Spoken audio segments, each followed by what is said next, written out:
here, and I'm here to review Star Wars The Force Awakens.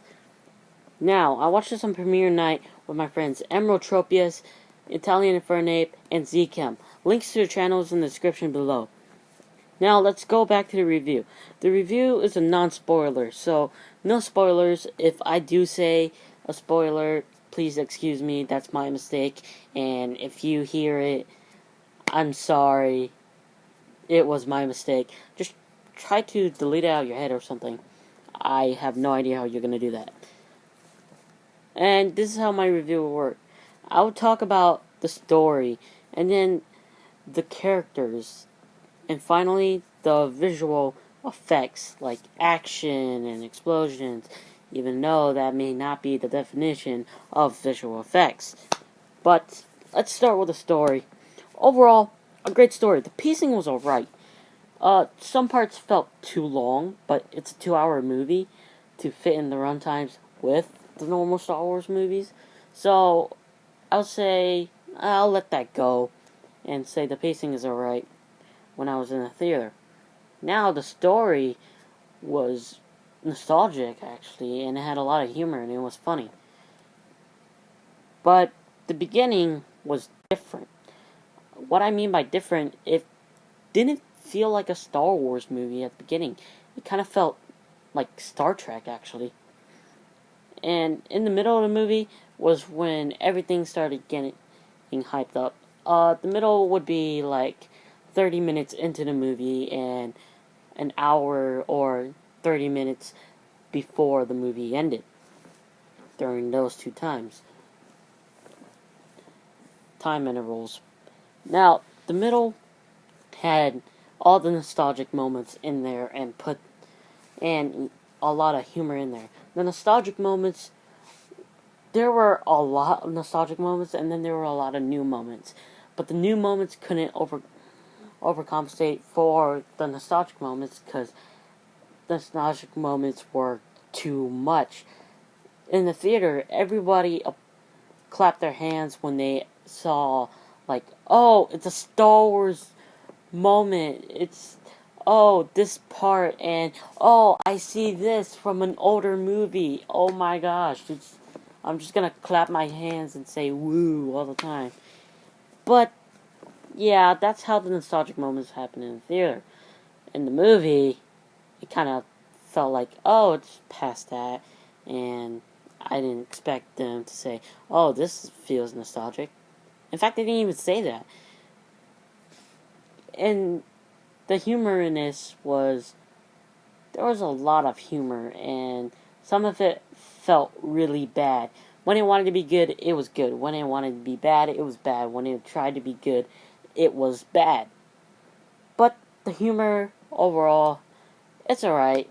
I mean, I see they're trying to, like, modernize Star Wars to, like, get the kids, or, like, any kids watching this, like, hyped, or just really loving this movie, but it didn't feel that way to us fans. Mainly, I'm just talking about me and my friends who watched this movie. The humor was great, but it didn't feel Star Wars. But then again, that's us, that's our opinions. So, let's head off to the characters before I ramble on about this. The characters played their roles great. It was perfect. Let's talk about the good guys. Let's talk about Finn. Now, I'm going to say this. He was a stormtrooper, and this was his first battle throughout this whole movie. Like, the first time you see him, it's his first battle. I'm going to spoil that much for you. He was a great character. He played the role that he needed to play right. And I just never thought his role would be like that. I always thought, oh, he's going to join the Resistance when he betrays his comrades, because that's how you see in the trailers. I mean, oh, he betrayed the First Order, so, order. I say odor? Order, and, yeah, it just happened like that. but it didn't at the same time, because it went off a different pathway, but still had the same general idea. Now, let's talk about Rey. Rey is the female character, and she does something I have never thought of them doing. Like, she becomes really significant throughout the film, and you will see that. You'll see that. Rey's interaction with Finn, it's not like, oh, they're in a relationship. They are in a relationship, a friendship, and anyway, but it wasn't that kind of relationship that, like, oh, it's boyfriend or girlfriend, or oh, it's love mates. It wasn't like that. But their interaction was funny, and how they met was really funny, saying that the humor was good. Now, when the older characters entered the show, like Han Solo, Chewbacca, and Leia, yeah, everyone clapped their hands because that was part of the nostalgic moments. But when Han Solo entered, it kind of felt unnecessary at the part. Like, they tried to make it necessary in the movie, but it didn't feel necessary at all. And that goes with Leia. It tried to, like, get Leia into the movie, but it felt like, oh, she's insignificant. And let me tell you, she was barely there in the movie. And yeah, she was just barely there. Like, you hardly even notice her. Now, let's move on to the droid. The droid called BB-8, which is the new one, the one that travels on the ball, is one of my favorite droids now, because he's funny and he's smart at the same time. And no, he's not the new R2-D2. Well, I think that's what they're trying to get through. But he cannot replace R2-D2 for me. R2-D2, after watching the Clone Wars and after watching the other movies, R2-D2 is still my favorite droid. Now, C-3PO makes his appearance in this movie, but it's insignificant, and we're just going to go over that. Now, the other characters in this film were just for convenience and for just building a plot. That was just all the background characters did, or side characters did. That's all they did. Let's talk about the villains. Now,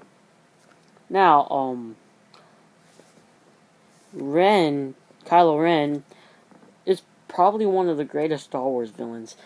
His voice was amazing, and his tone was supposedly dark, and I liked it. I did like his lightsaber, his crossbar lightsaber, because it looked, not just because it looks cool, but the way he used it actually felt necessary for him to have that kind of lightsaber. Well, not necessarily, but the way he used the lightsaber was perfect, I should say. But I'm going to tell you this, when he takes off his helmet, you're going to be disappointed, or you're going to be saying, what?